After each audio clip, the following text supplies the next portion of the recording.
Okay.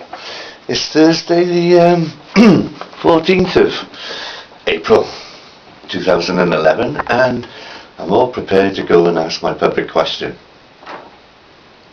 And then this is going to be my supplementary question. I got to admit to an error in my blog. I did actually ask my supplementary question in the last time I went back and looked at the council minutes for that January 2009 public question, and yeah, I did ask a supplementary, so I've got to admit to an error there. I would have liked to ask the other one following Judith Woodman's rebuttal of my claim of criminal negligence. That how come I was still waiting for a corporate complaint number from December 2005? Anyway, this is my supplementary question today.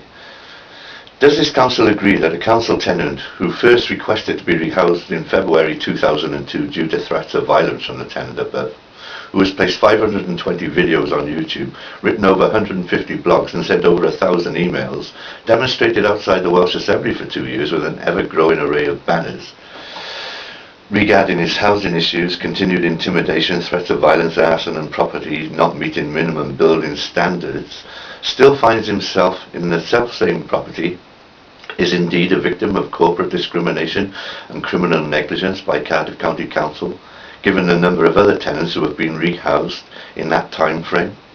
Will this council vote for him to be issued with a social worker with the express aim of rehousing him as soon as possible in a property where he is unlikely to be subject to game playing by any other human being to the detriment of his peaceful enjoyment of his home? Will this council also vote for the immediate suspension of the head of adult services, one Mr. Murphy, the head of social services, one Mrs. Bajwaja, and the Chief of Housing and Neighbourhood Renewal, one Sarah McGill, pending an investigation into their role in the corporate discrimination and criminal negligence claim made here today against one David Gabriel? Or does he have to murder someone in order for such an investigation to take place? I hope that there are two among you who will propose and second this motion on my behalf, and that such an investigation takes into account the role of elected members in this neglect to Mr. Gabriel's health and welfare. Thank you. Now, I know that the BBC Wales is unlikely to run any of that by anybody in the news. I doubt if the South Wales Echo or the Western Mail will run that by their people in their news slots. And you have to ask about their role in allowing this neglect to continue. Substandard housing. People with mental health issues, not cared for by any of these people who are getting a handsome wage and supposedly protecting the vulnerable. They haven't wanted to take on board one issue like, excuse me, is anybody going to take the rateable value people into account and say, excuse me, you're over-rateable valuing it, what is it, whatever. The people who do that, forget the name of them now, offhand. Is it the no, it's not the district auditor, it's the, oh well, whatever. You know, they rateable value these properties so the water companies can make excessive profits.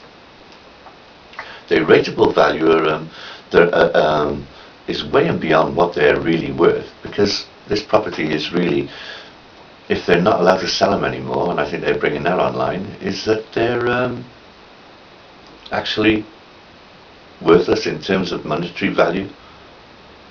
So, you know,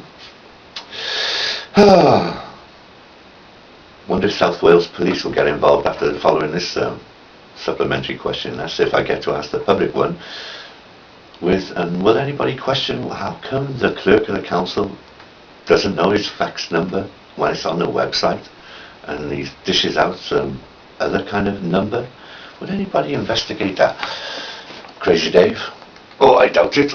Well, let's go and face them all and do what we got to do, and hopefully we have a sea change in attitude, and hopefully we get rehoused where we don't have dick brains playing games, because they get kicks out of it.